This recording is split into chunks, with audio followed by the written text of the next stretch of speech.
اردلان جان این روان‌نویس رو هم می‌دی؟ آقا یادم باشه آخر سر بس بدم.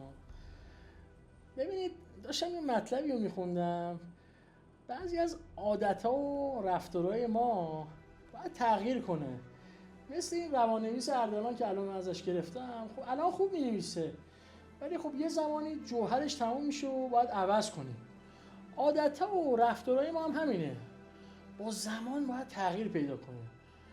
تغییر خب چیز خوبیه. خب شما خیلی از سیاستمدارای بزرگ رو ببینید، خیلی از کشورهای پیشرفته رو ببینید، برای اینکه پیشرفت کنن تغییر پیدا کردن. خب تغییر چند حالته.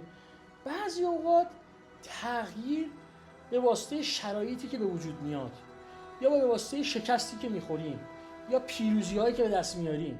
بعضی از تغییرها مثبتن، بعضی از تغییرها منفی، ولی همیشه ما باید تغییر مثبت انجام بدیم، تغییر رو به جلو انجام بدیم. مثلا تو این 12 روز اخیر خب ما یه سری نقاط قوت داشتیم، یه سری نقاط ضعف. اون نقاط ضعفمون تو بحث‌های اطلاعاتی و امنیتی خب باید تغییر پیدا کنه. تغییر دوم زمانیه که ما ببینیم که افراد دور و برمون، افراد پیرامونمون تغییر پیدا کردن.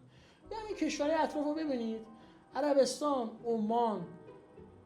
برای اینکه ما بتونیم تو کورس پیشرفت بمونیم و ترقی کنیم باید تغییر کنیم.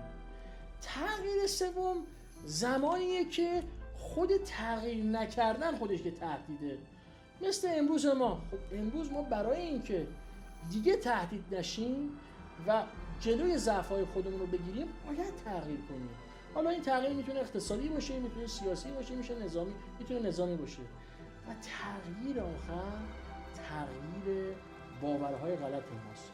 اینه که بگیم که آقا اونایی که هر کی رفته اونور آب موفقه، یا همه چی دست دولته، ما اصلا کاری نیستیم. نه، اینطوری نیست. تغییر باید بکنیم.